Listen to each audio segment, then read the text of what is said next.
నమస్తే, welcome to పొలిటెంట్ health. మనం ఎక్కువసేపు నించున్నా కూర్చున్నా వెరికోస్ వెయిన్స్ సమస్యలు అయితే వస్తూ ఉంటాయి.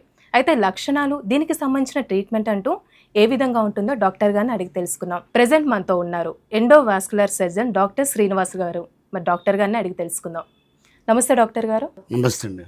డాక్టర్ గారు, ఇప్పుడు వెరికోస్ వెయిన్స్ అంటే ఏంటి, అసలు దానికి సంబంధించిన లక్షణాలు అనుకోవచ్చు, ఎందుకు వస్తాయండి?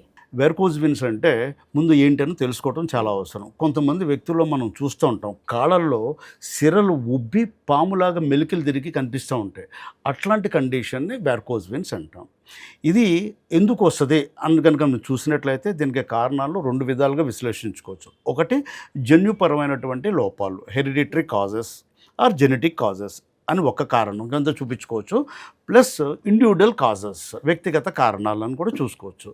ఈ జెనెటిక్ కారణాలు కనుక మనం చూసినట్లయితే దానిలో తల్లిదండ్రులకు ఏదైనా ఆ వెరికోజ్ వెయిన్స్ని కలగజేసేటువంటి జీన్ ఉంటే కనుక అది పిల్లలకు సంక్రమించినప్పుడు వాళ్ళలో వెరికోజ్ వెయిన్స్ రావచ్చు.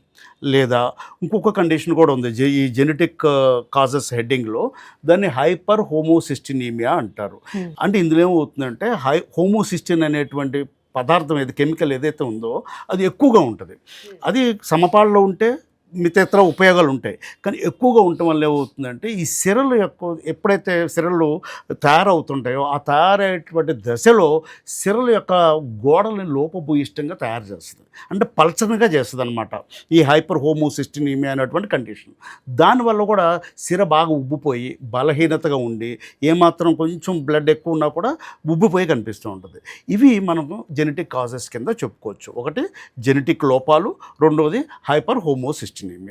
ఇంకా వ్యక్తిగత కారణాలు కనుక చూసినట్లయితే వ్యక్తిగత కారణాలు ఏంటంటే చాలా ప్రొఫెషన్ పరంగా కొన్ని ఉంటాయి, కొన్ని ఇతరత్ర కారణాలు ఉంటాయి. అంటే ఫర్ ఎగ్జాంపుల్ ఏ ప్రొఫెషన్స్లో అయితే కొన్ని ప్రొఫెషన్స్లో ఎక్కువసేపు నిలబడటం, అంటే teachers, lecturers, bus conductors, billing people, air hostesses, వీళ్ళందరూ by virtue of their profession ఎక్కువసేపు నిలబడతారు. అటువంటి వాళ్ళల్లో ఈ జెనెటిక్ టెండెన్సీ కనుక ఉంటే తొందరగా వెరికోజ్ వెయిన్స్ అనేవి బయటికి రావడానికి అవకాశం ఉంటుంది. ఇలా కాకుండా ఇంకొంతమంది వ్యక్తులు మనం చూస్తూ ఉంటాం, ఈ మధ్యన కూర్చుంటున్నారు ఎక్కువసేపు, గంటల తరబడి సిస్టమ్ దగ్గరే కూర్చుంటారు, లేవరు. ఫర్ ఎగ్జాంపుల్ ఐటీ ప్రొఫెషనల్స్ కానీ ఈ మధ్యన వాళ్ళు రాత్రి 9 కూర్చుంటే పొద్దున్న 9 తెల్లవారుజాము వరకు అలాగే కూర్చొని సిస్టమ్ దగ్గర పనిచేస్తూ ఉంటారు. అట్లా కంటిన్యూగా కూర్చున్నా కూడా ఈ వెరికోజ్ వెయిన్స్ రావడానికి అవకాశం ఉంటుంది, ప్రొవైడెడ్ వాళ్ళల్లో ఈ జెనెటిక్ టెండెన్సీ ఉంటే.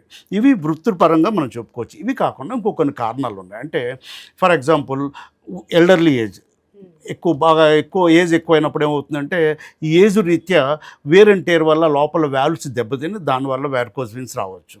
అలాగే ఎవరికైతే ఈ జెనెటిక్ టెండెన్సీ ఉంటుందో వాళ్ళు కనుక ప్రెగ్నెంట్ అయ్యారనుకోండి, గర్భస్థ శిశువు యొక్క బరువు వల్ల కూడా ఈ సిర మీద ఒత్తిడి పడి వాళ్ళల్లో కూడా అంటే ప్రెగ్నెన్సీ టైంలో వెరికోజ్ వెయిన్స్ ఎక్కువ డిస్ప్లే అవుతాయి. అవి కాకుండా ఎక్కువగా ఈ వెరికోజ్ వెయిన్స్ అనేది ఆడవాళ్ళలో ఎక్కువ చూస్తాం. ఎందుకనంటే హార్మోన్ రిలేటెడ్, హార్మోన్స్ ఎక్కువగా ఈస్ట్రోజన్, ప్రొజెస్టరాన్ అనే ప్రభావం ఎక్కువ ఆడవాళ్ళలో ఉంటుంది కాబట్టి వాళ్ళల్లో ఎక్కువ చూస్తుంటాము.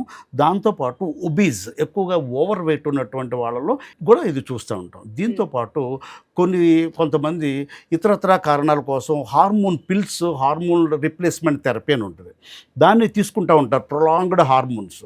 దాని యొక్క పర్యవసానం కూడా వాల్వ్స్ దెబ్బతిని అప్పుడు కూడా వెరికోజ్ వెయిన్స్ రావచ్చు.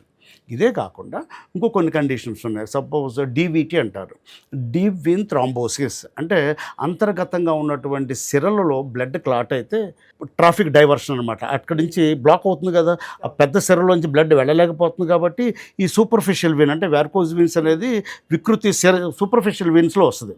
ఈ సూపర్ఫిషియల్ వెయిన్ నుంచి ట్రాఫిక్ డైవర్ట్ అవుతుంది. దానివల్ల ఏమవుతుందంటే అంతర్గతంగా ఉన్న సిర కెపాసిటీ 90%, దీని కెపాసిటీ 10%. ఇప్పుడు దాని 90% కూడా దీనిలోంచి డైవర్ట్ అవుతుంది.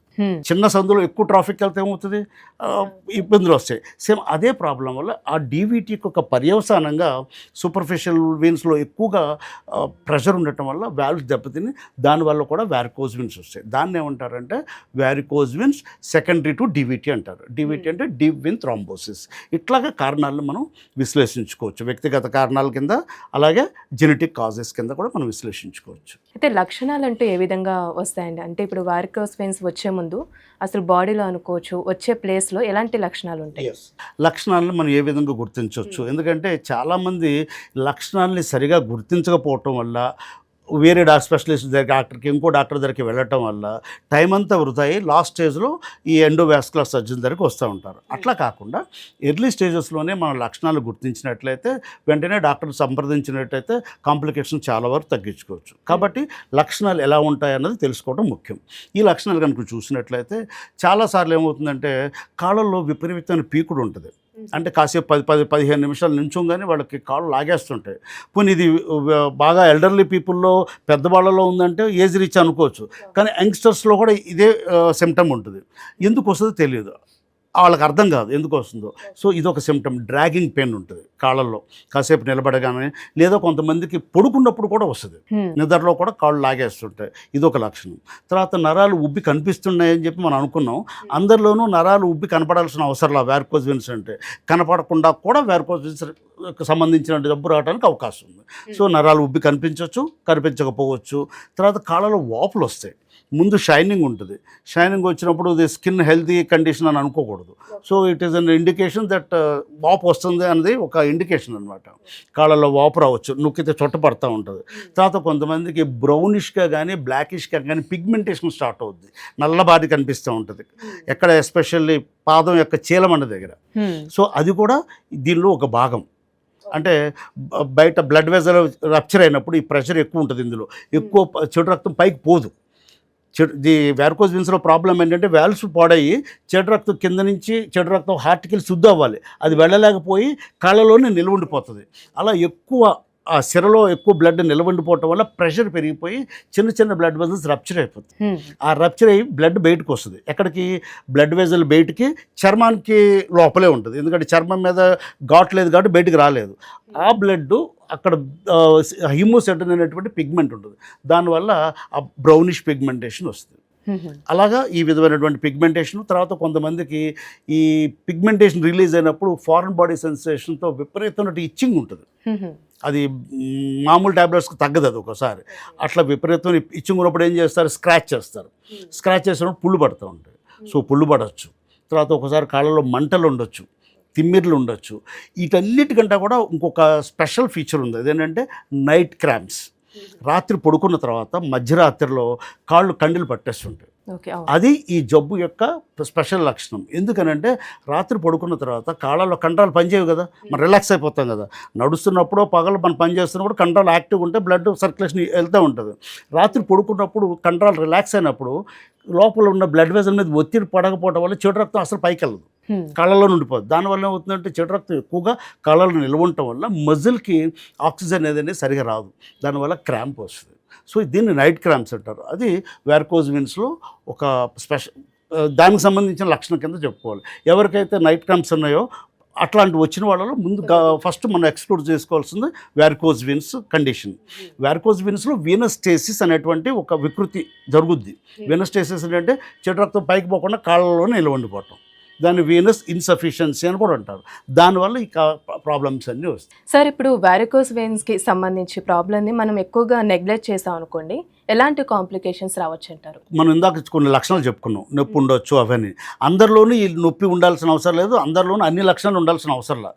కొంతమందిలో ఓన్లీ వాప్ మాత్రమే ఉంటుంది, పిగ్మెంటేషన్ మాత్రమే ఉంటుంది, అంటే డార్క్ పిగ్మెంటేషన్ అనుకున్నాం కదా, అటువంటి వాళ్ళు నొప్పి ఉండదు. నైట్ క్రాంప్స్ కూడా ఉండొచ్చు, ఉండకపోవచ్చు ఒకసారి. అప్పుడేమవుతుందంటే వాళ్ళు నెగ్లెక్ట్ చేస్తారు, నొప్పి లేదు కాబట్టి డాక్టర్ దగ్గర రారు. అట్లాంటి వాళ్ళల్లో కాంప్లికేషన్స్ అంటే డాక్టర్ దగ్గర రాకపోయినప్పటికీ కూడా జబ్బు యొక్క ప్రభావం లోపల పెరిగిపోతూ ఉంటుంది కాబట్టి ఎట్ స్టెచ్ లాస్ట్ స్టేజ్లో కాంప్లికేషన్స్ వస్తారు. అట్లా రాకుండా ఉండాలంటే తదనుగుణంగా మనం జాగ్రత్తలు తీసుకోవాలి. కాంప్లికేషన్స్ ఏ విధంగా ఉంటాయో తెలుసుకుందాం.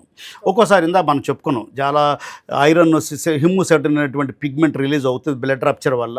దానివల్ల ఐరన్ ఉండటం వల్ల విపరీతమైనటువంటి దురద, ఫారెన్ బాడీ సెన్సేషన్ ఉండి స్క్రాచ్ చేస్తారు. స్క్రాచ్ చేసినప్పుడు గోడతో స్క్రాచ్ చేసినప్పుడు పైన చర్మం అంతా కూడా దెబ్బతింటుంది, దాంతో అక్కడ పుళ్ళు పడతాయి. లోపల ఆల్రెడీ చెడు రక్తం పోకపోవటం వల్ల మొత్తం అంతా కూడా వీనస్ ఇన్సఫిషియన్సీ అని ఉంది కదా, దాని యొక్క ప్రభావం వల్ల ఈ సర్క్యులేషన్ ఇంపేర్ అవటం వల్ల ఏమాత్రం చిన్న ఇన్ఫెక్షన్స్ కూడా పెద్దగా భూతార్థంలో చూస్తున్నట్టు కనిపిస్తాయి. అంటే ఈ స్క్రాచ్ అల్సర్లా అయిపోతుంది. పుండు పడిపోతుంటుంది కాళ్ళలో, మాందు ఎంతసేపటికి, ఎందుకంటే అండర్లయింగ్ కాజ్ అలాగే ఉంది కదా, కాబట్టి పుండు కూడా మాందు. ఈ పుండుతో పాటు ఒక్కోసారి ఏమవుతుందంటే రిపీటెడ్గా ఇన్ఫెక్షన్స్ అనేవి వచ్చి ఎప్పుడైతే స్కిన్ మీద స్క్రాచ్ అయి పెట్టారో ఈ స్కిన్ దెబ్బతింటుంది. ఆ దెబ్బతిన్నప్పుడు బ్యాక్టీరియా ఎంటర్ అవుతుంది లోపలికి. ఎంటర్ అయినప్పుడు రిపీటెడ్గా చర్మము దాని కింద ఉన్నటువంటి కణజాలం అవి రిపీటెడ్గా ఇన్ఫెక్ట్ అవుతుంటాయి. దాన్ని సెల్యులైటిస్ అంటాం. ఇది కూడా నెగ్లెక్ట్ చేయడం వల్ల వచ్చే ఒక కాంప్లికేషన్. ఈ సెల్యులైటిస్లో ఏమవుతుందంటే పేషెంట్కి కాలంతా ఎర్రగా వాసిపోద్ది, బగ మంట దగ్గర కూర్చుంటే మంట ఎలా వస్తుంది అలా మండిపోతూ ఉంటుంది కాలు. దానికి ముందు ఒక ఇండికేషన్ అంటే చలి జ్వరం వస్తుంది. చలి జ్వరం ఇది దీనివల్ల కాదన్నది వాళ్ళకి ముందు తెలుసుకోపోవచ్చు, కానీ తర్వాత ఎప్పుడైతే సెల్యులైటిస్ డెవలప్ అయిందో అప్పుడు డెఫినెట్గా అది దీనివల్ల అని తెలుస్తుంది.